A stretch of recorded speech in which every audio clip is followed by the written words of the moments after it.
Every leader must stay relevant in order to serve well. In this episode, the mindset and tactics that will help us lead in an ever-changing world.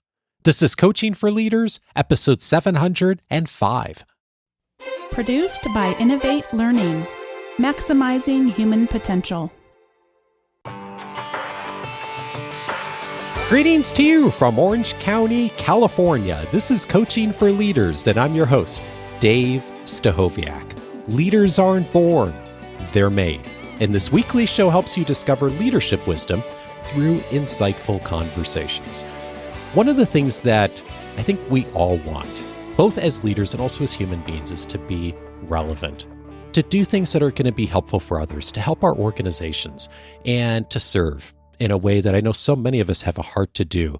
And yet, it's more challenging than ever to stay relevant, to know what's happening, to not miss the next thing in a world where so many of us and our work is being disrupted in new ways. I'm so glad today to welcome a guest expert who's going to help us to really look at the perspective on this of how we can stay relevant and what we can do that will serve others more effectively. I'm so pleased to welcome Steve Dennis to the show. He's a strategy consultant, advisor, speaker, and author focused on transformational leadership and the impact of digital disruption.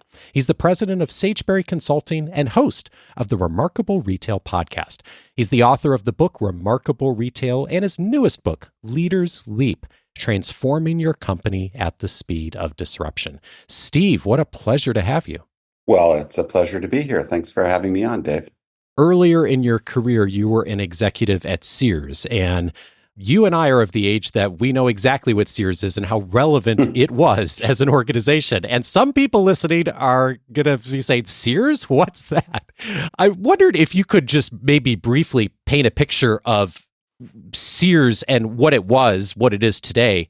But I'm curious, like, what that experience was like at being an executive in an organization that was becoming less relevant at the time you were there. Yeah, well, it's a lot, what a long, strange trip it's been, I think, in a lot of regards. But yeah, I started my retail career at Sears in 1991. And just a few years earlier, Sears was the biggest retailer on the planet, most noted for having these large department stores, mostly in regional malls, and not only being huge in general, but also being really dominant in several major categories like major home appliances and home improvement. And pretty steadily, starting with the ascent of Walmart and some of the discount mass merchant types, as well as some folks will know that this term category killers, but folks like Home Depot, Lowe's, Best Buy, that were focused on particular merchandise categories, largely not tied to the traditional malls. Sears started to lose pretty steadily over many, many years market share and started to have the profitability eroded. So when I joined, I actually kind of went back and forth between more operating roles and more kind of strategy, business development roles. But pretty much my entire time there, my 12 years there, we were really dealing with trying to figure out how to turn the business around, how to stop the leakage of market share to various competitors. And flash forward to today, Sears is technically still in business, but has gone from being 40 billion or something in revenues 30 years ago to well under $1 billion, and essentially not being part of the discussion anymore, I guess, in retail.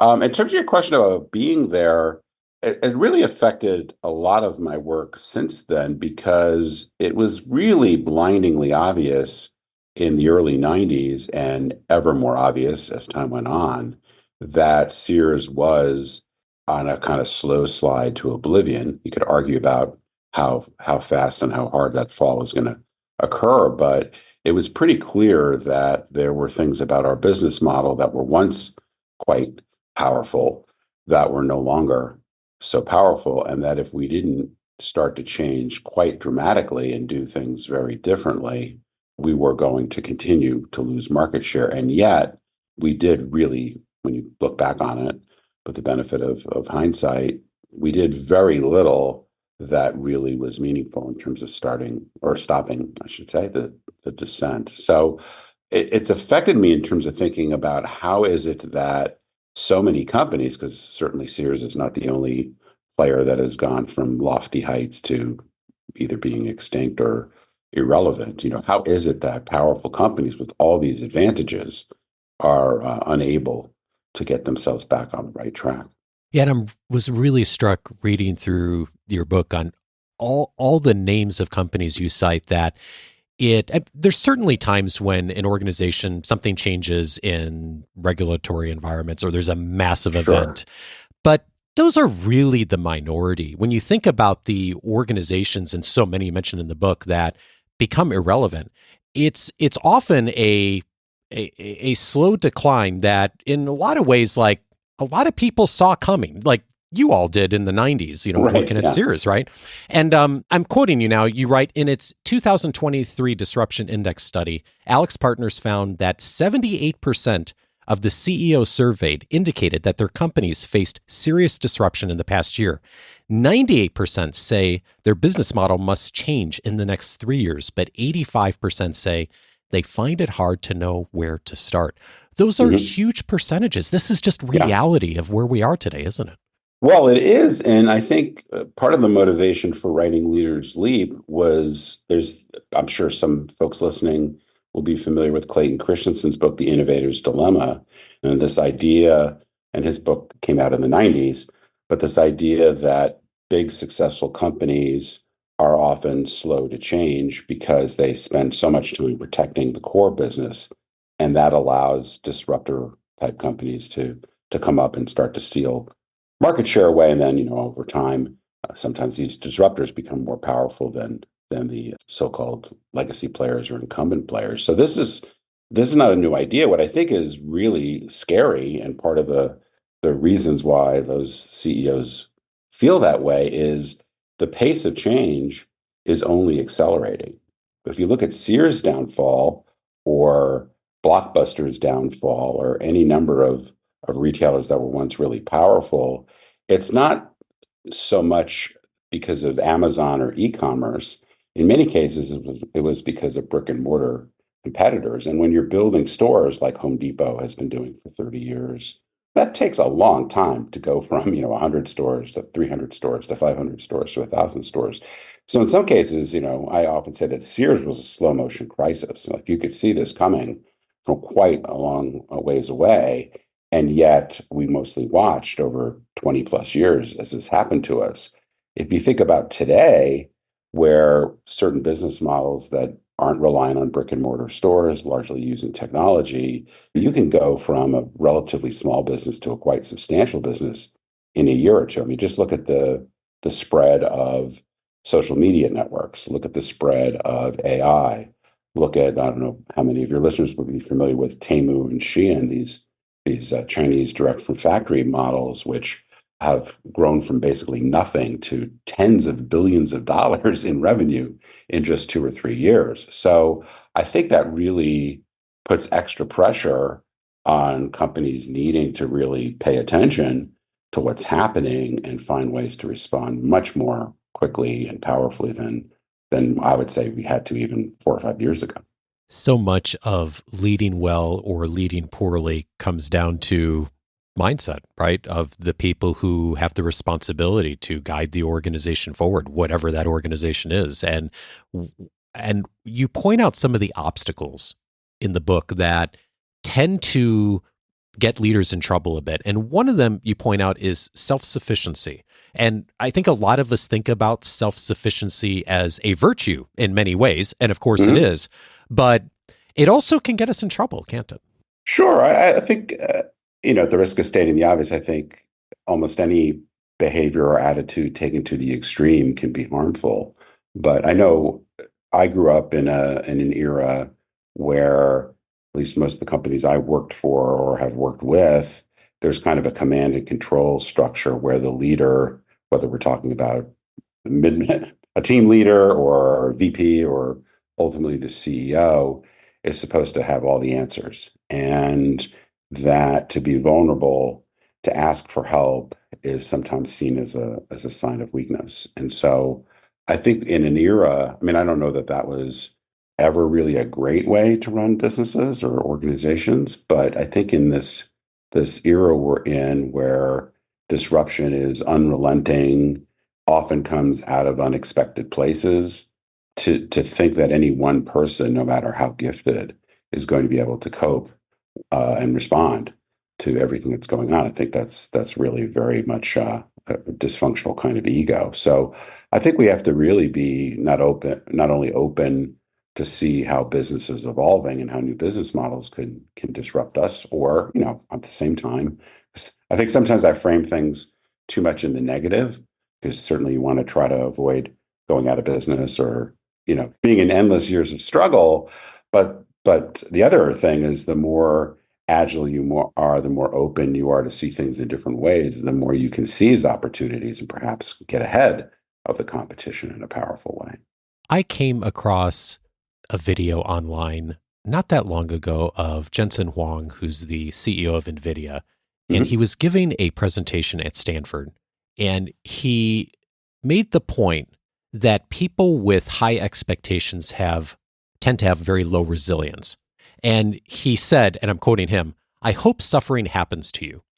And the context of that might sound a little blunt, but the context of it was, he's not advocating for people to suffer for suffering's sake, but that he made the point, I don't know how to help you to have more resilience and to do that in a way where you don't suffer somewhat.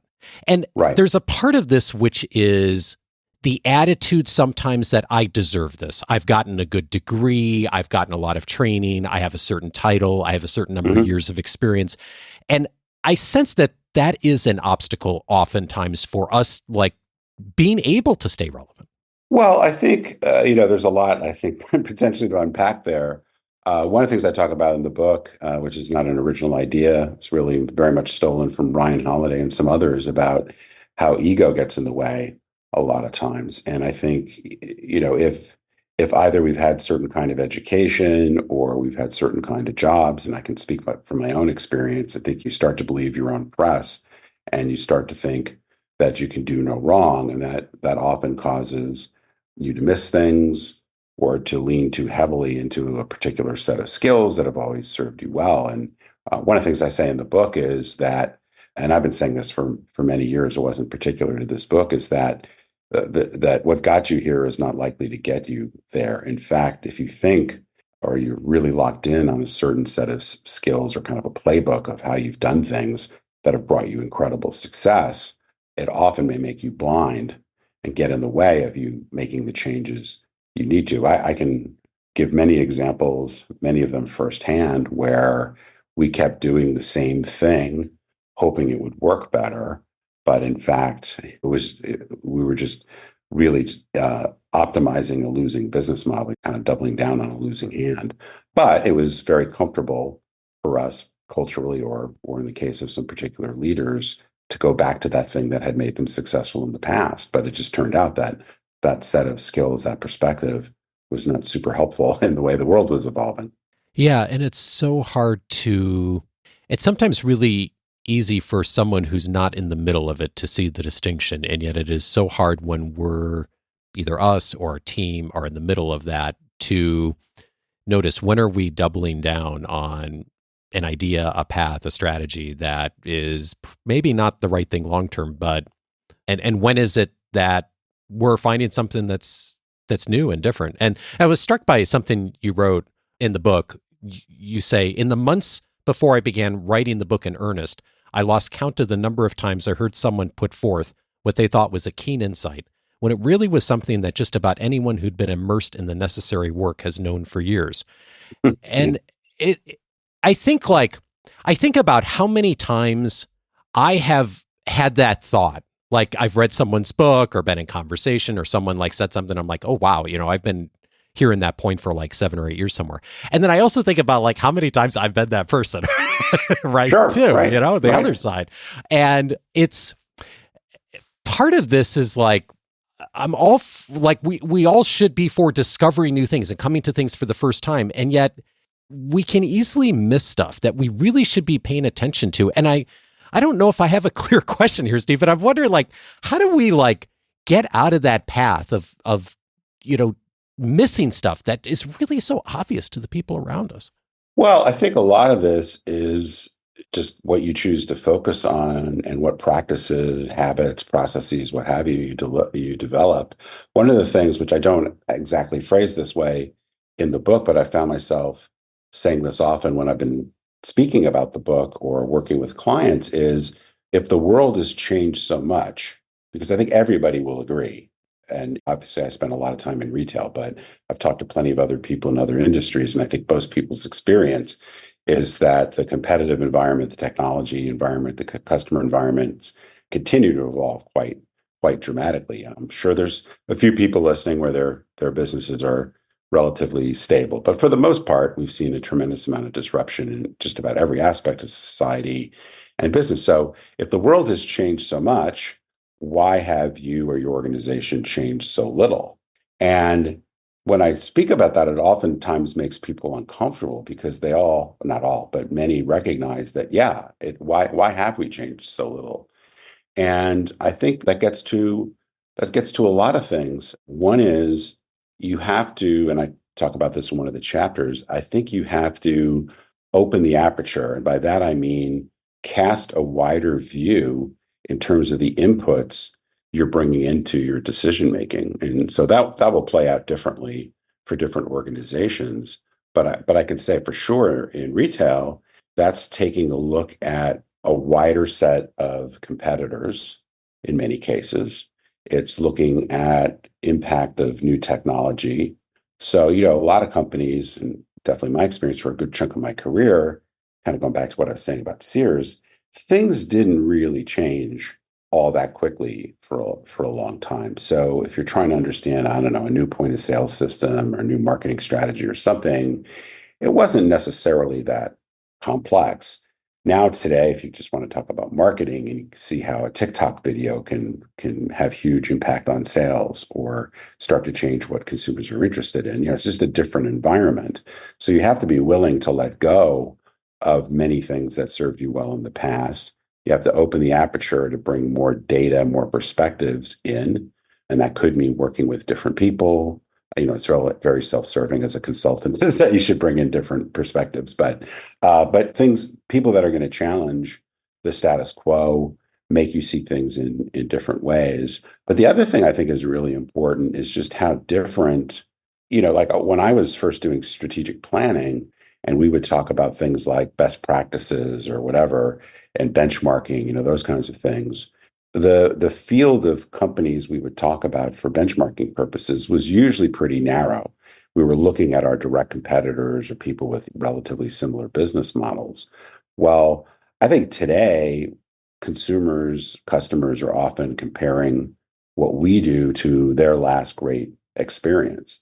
And that may be an experience that has nothing to do with the exact business model we're in. So an example of this that I mentioned in the book is, if you can check out super easily on Amazon, why can't you do that anywhere? If you can check into a room in a hotel on your mobile phone, why can't you complete the same kind of activity in a doctor's office or whatever? Because people are experiencing leading edge customer experience and technology solutions. And I think it's just very common to apply it to our own situation. So you really have to have a practice of looking much more widely at how consumer behavior is changing, how technology can be used, and at least consider how that applies to your business.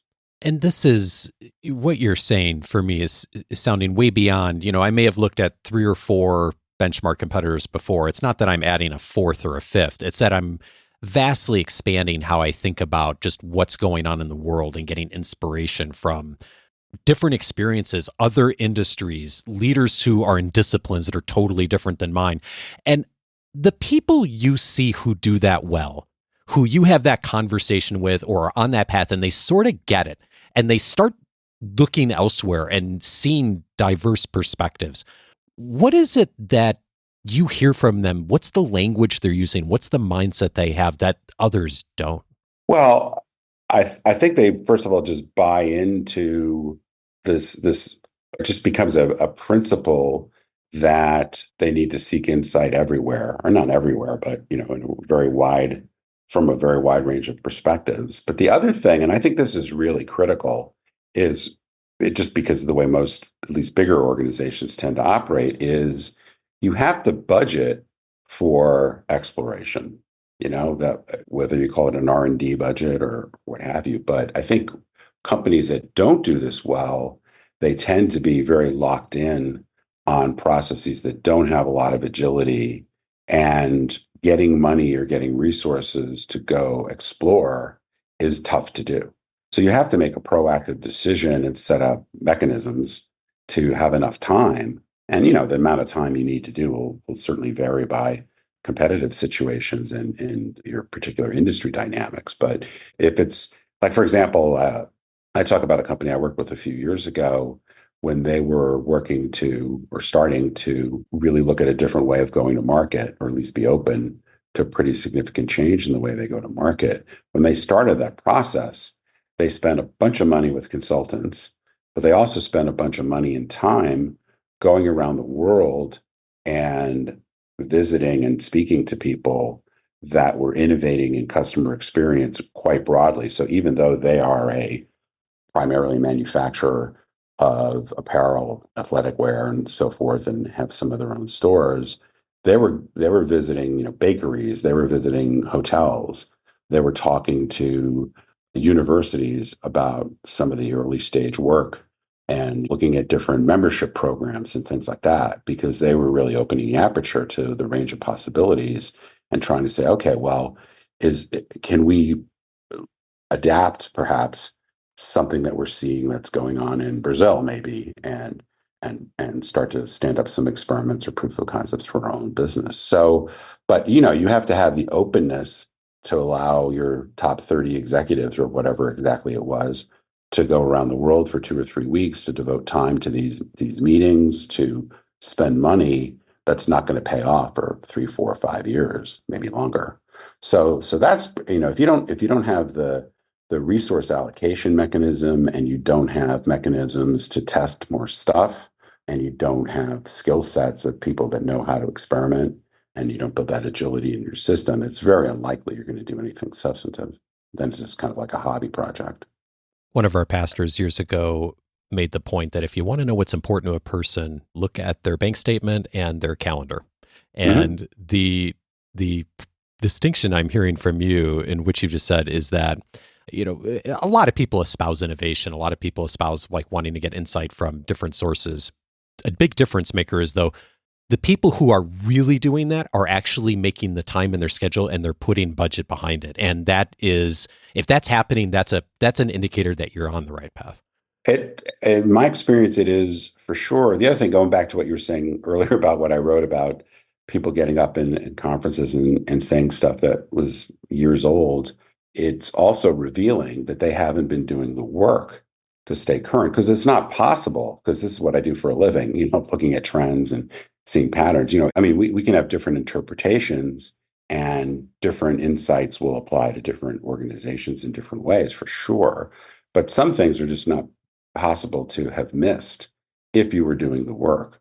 So part of what I mean by that is, and it gets back to what we were just talking about, is, if you're going to be serious about the work of transformation, it's important that you understand what you're signing up for. Not only are you signing up for being courageous and being willing to take more risk and things like that, but you're also signing up for doing the work. And doing the work often means investing in research, hiring people in a different way, putting money against things that perhaps you haven't, because you're just not going to get a really different outcome without, it's very unlikely. You might get lucky, but I would say in general, you're not going to get very good outcomes if you don't do something fundamentally different and do so in a serious manner. And that typically means changing processes, changing resources, devoting energy and dollars to it. Yeah, indeed. And you point out as well, by the way, there's a whole bunch of mind leaps that you invite us to take, of being better at handling disruption and innovation. And, we're zeroing on mostly one of them, but one of the themes that comes out clearly in your work is being able to ask for help and the willingness to do that. And you talk about your own journey on getting better at this. What worked to get better at asking for help? Because I think a lot of us struggle with that. Well, in my case, it turns out, I guess, for better, but I wish it had been easier, is things had to get pretty bad for me to really ask for help. And I think this happens with a lot of people. If we talk about it kind of like in the context of addiction, where people hit bottom or they get arrested or something awful happens, and then suddenly they wake up and realize they got to do something much more dramatically, or people get fired or whatever. I mean, something bad, some consequence, significant consequence has to happen before people make changes. And I think, we see that individually as well as with companies. Unfortunately, particularly for companies, but sometimes for people, you may wake up too late, right? Where things have gotten too bad and you can't recover from it. But I think for me, I just had to see evidence that what I was doing was not working as well as I wanted it to. And I was making, I would say, incremental changes in the way I was leading and the way I was approaching my life. And then I just kind of set off, I should say, on a path to look at trying something fundamentally different. And I think the takeaway message, whether we're talking about an organization or we're talking about our individual leadership as business people or our own personal life, is if what you're doing, I mean, it sounds super obvious. I almost hesitate to say it, but if what you're doing isn't working, why not try something else? Like, I think that's that kind of takeaway message, particularly if you've been doing things I'll put it just in a business context. I'm sure most listeners will know at least in the United States, the department store business has been suffering for 20 plus years, not just Sears, but Macy's and JCPenney and a bunch of others. And yet, mostly what they've done is a slightly better version of what they've always done. And none of that has made any meaningful difference. So I think you have to ask yourself the question, well, is a slightly better version of what you've been doing for 20 years the answer? Or is there something radically different? And to tie it back to the radical acceptance idea is to see if the world is very different, if different things are important to consumers, if different technology is working, whatever that might be.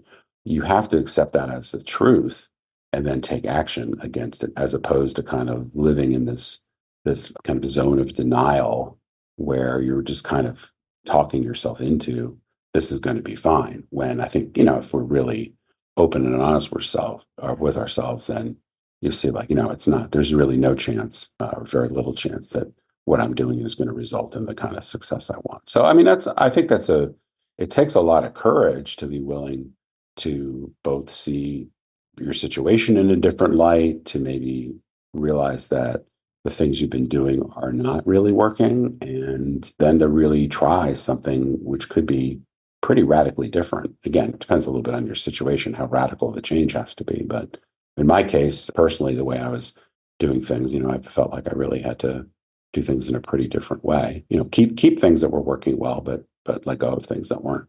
You've had your work out in the world in so many substantial ways. You host a podcast, you do a ton of speaking. I know you've been talking to so many people about your work. And I'm curious, as you put this book together and have now shared it with others and folks are interacting with these ideas, what, if anything, have you changed your mind on?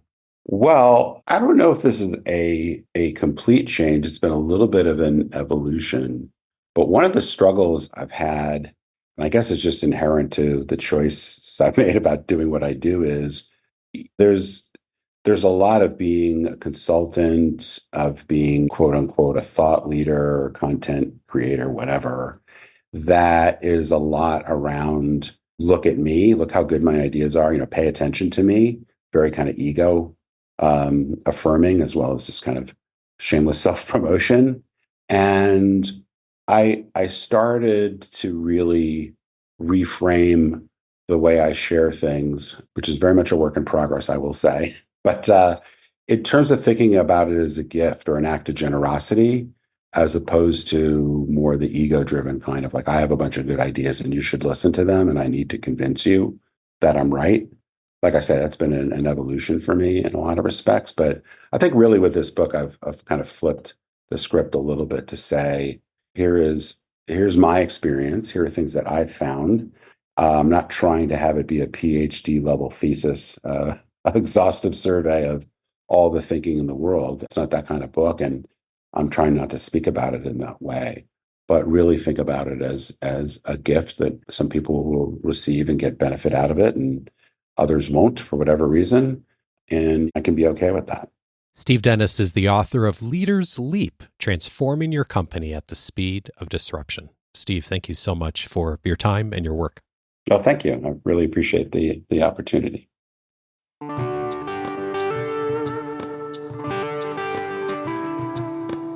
If this conversation was helpful to you, 3 related episodes I'd recommend. One of them is episode 550, How to Win the Long Game When the Short Term Seems Bleak.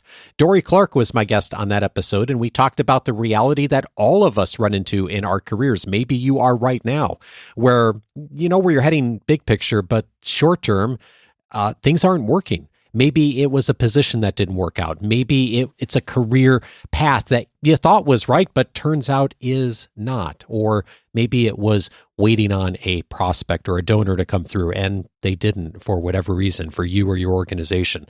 How do you respond in those moments? How do you win even when you lose? That was part of our conversation, and we went into great detail on how to actually have the right mindset and strategies. We'll help you through some of those most difficult times. Episode 550 for that.